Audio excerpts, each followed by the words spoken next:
여러분 안녕하십니까? 백만개미 한석우입니다. 4월 3일 수요일 시장 정리하겠습니다. 아침에 끝난 그 뉴욕 시장은 이 금리하고의 싸움이 계속해서 이제 진행이 되면서 장중에도 향후에 그 금리에 대한 실망, 기대 이게 이렇게 엇갈리면서 그거에 따라서 주가가 이렇게 움직이는 그런 모습을 나타내다가 결국은 이제 하락 마감을 했습니다. 계속해서 미국에서 이제 발표되는 경제 지표가 그게 이제 금리 인하의 기조를 좀 미룰 수 있다. 연기될 수 있다는 이제 불안감을 증폭시킨 거죠.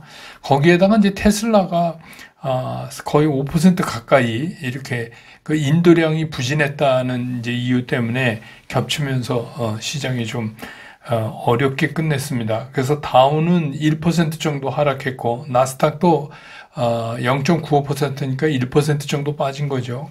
S&P 500도 마이너스 0.72% 이렇게 해서 3대 지수가 모두 하락을 하면서 끝났습니다. 결국 이제 우리 시장도 영향을 받아서 코스피 같은 경우에 0.8%가 넘게 하락을 하면서 출발을 했지만 이거는 사실 시작에 불과했어요.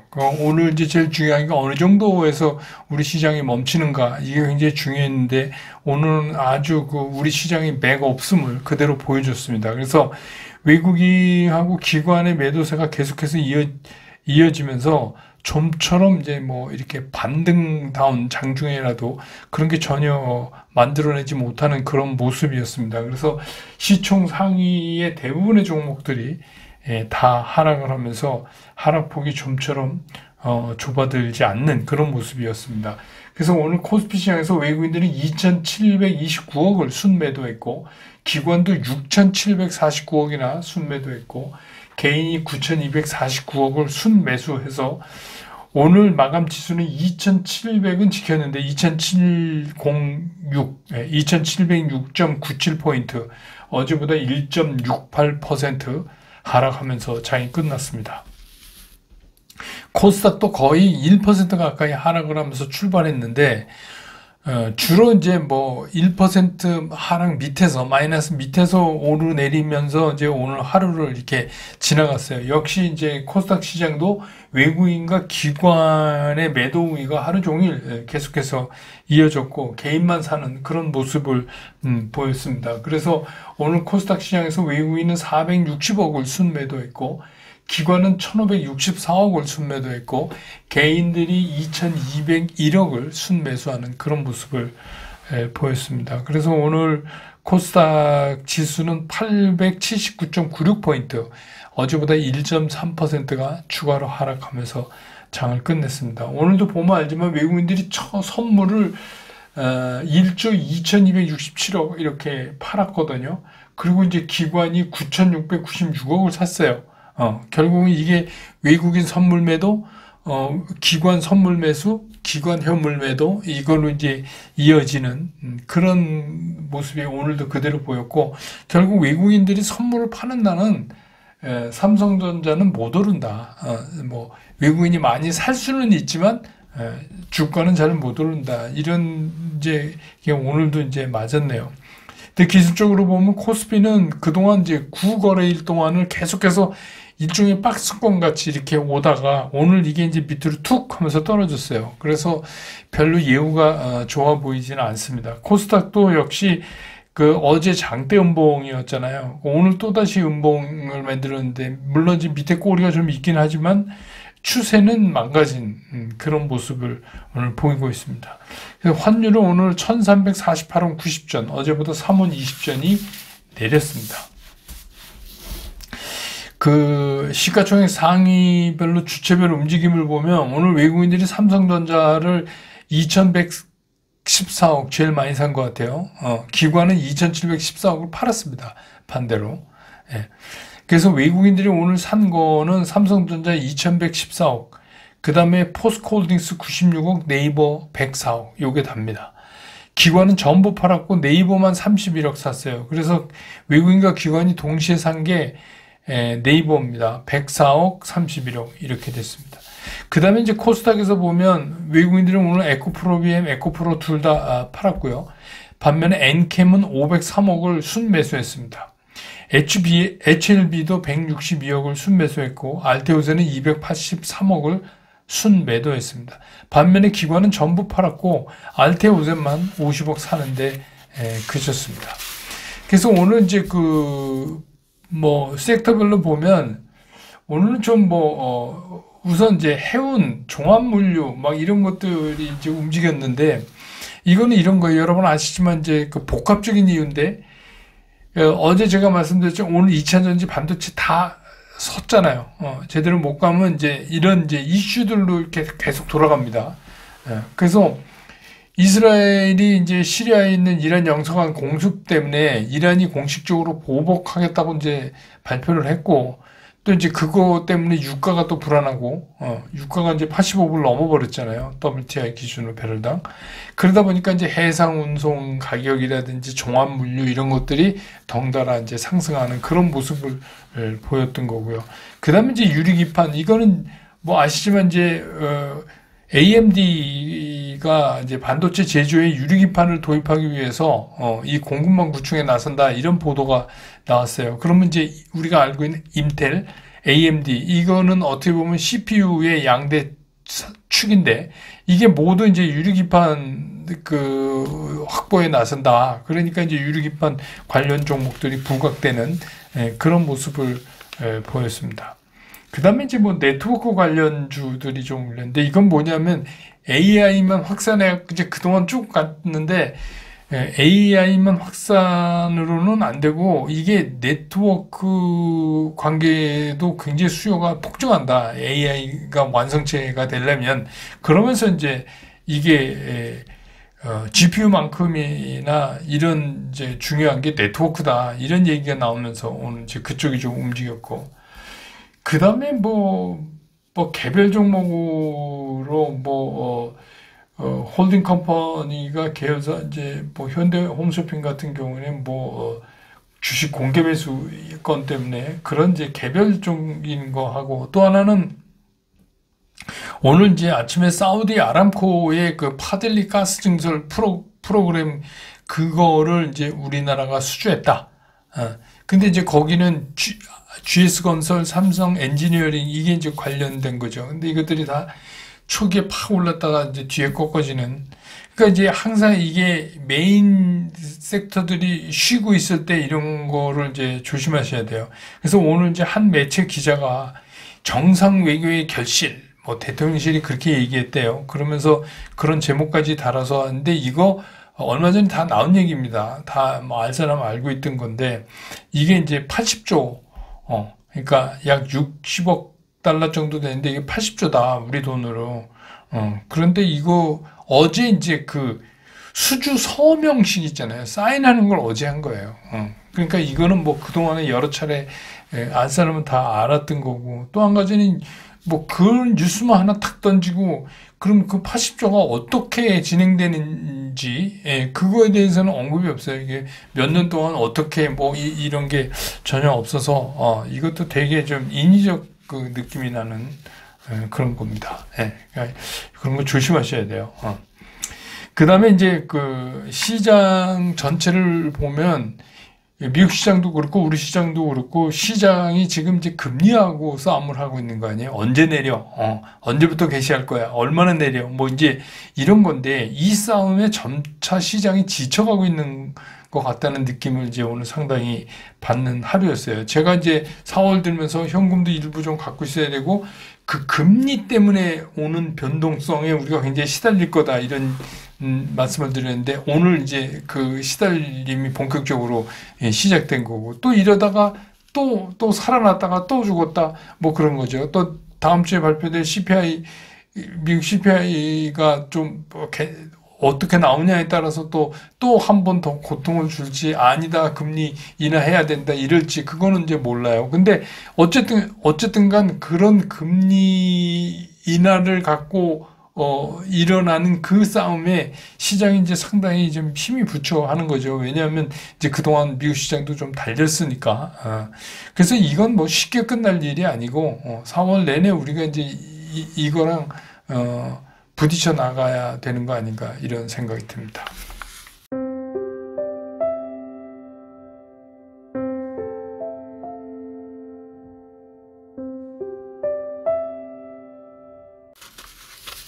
시장 좀 보죠.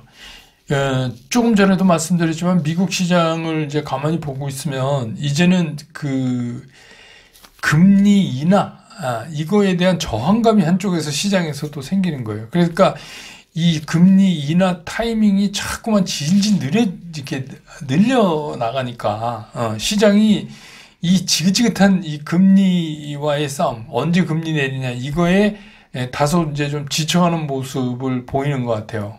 그러니까 그 대표적인 예로 뭘 들 수 있냐면 그동안에 이제 미국 시장에서도 거의 마이티 파워를 자랑하던 그 소위 우리가 얘기하는 그 매그니피센트 세븐이라는 거 있잖아요.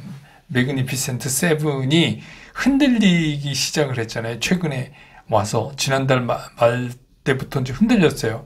여기에 이제 그 얘기는 뭐냐면 이 매그니피센트 세븐 중에서 가는 놈은 가는 거고 안 가는 놈은 안 가는 거고 그러니까 하나씩 이렇게 열애를 시키고 있다는 느낌을 받아요. 그래서 이제 요새 다시 불리는 게 팹4라고 얘기하는 Fabulous 4.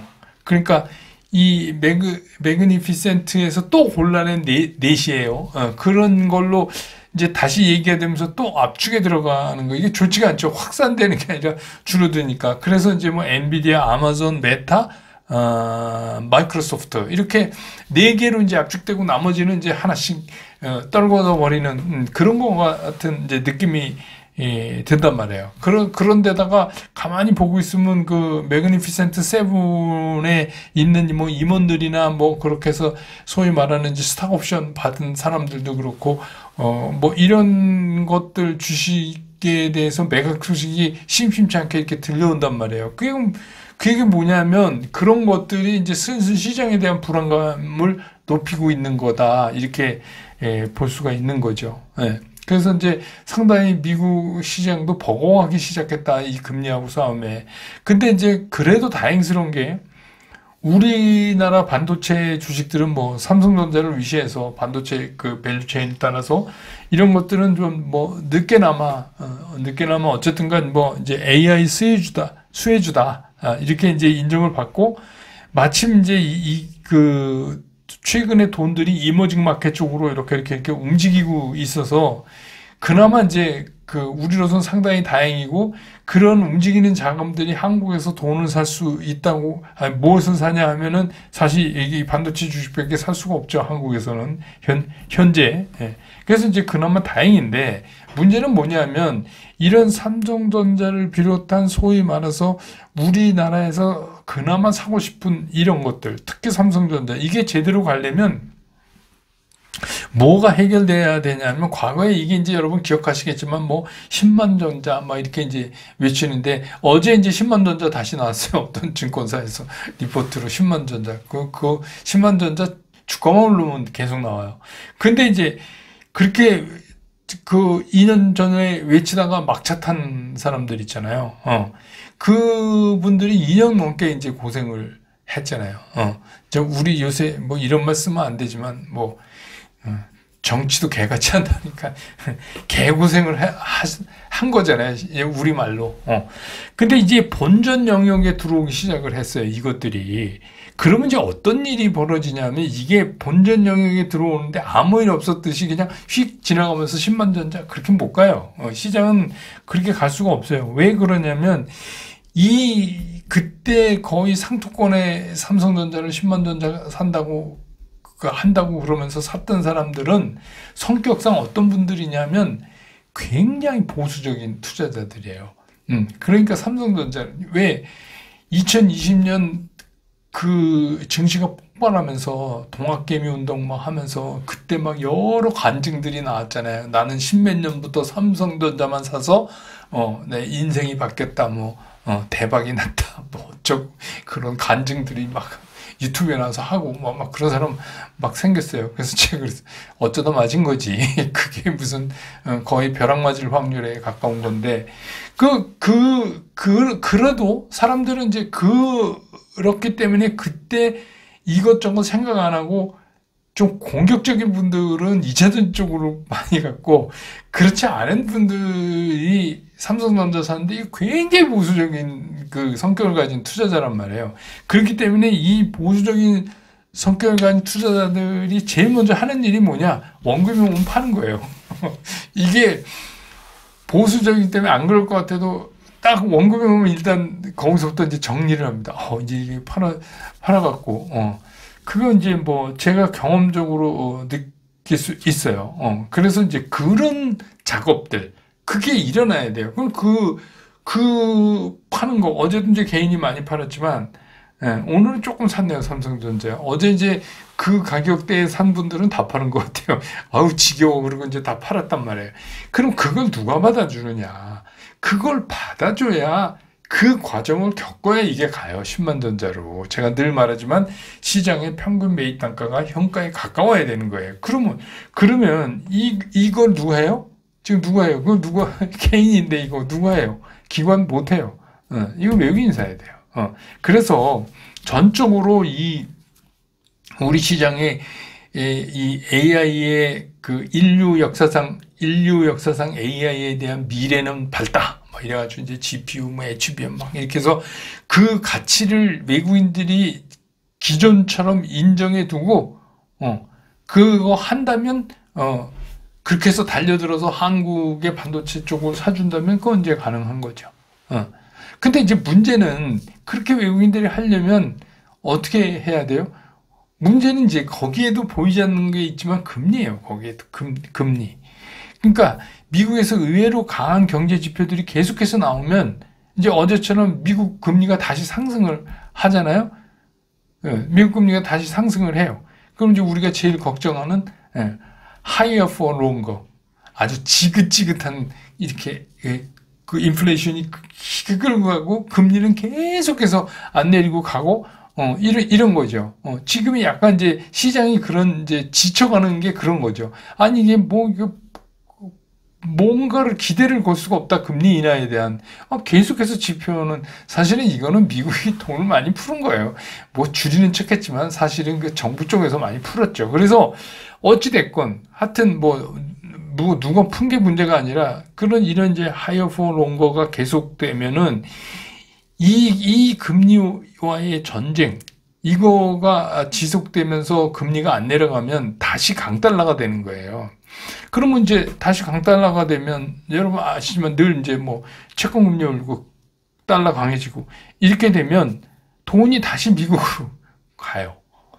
요새 조금 아닌가 보다 해서 이머징으로 좀 오던 돈들도 이제 다시 간단 말이에요. 이게 아닌가 봐. 미국인가 봐. 다시 가잖아요.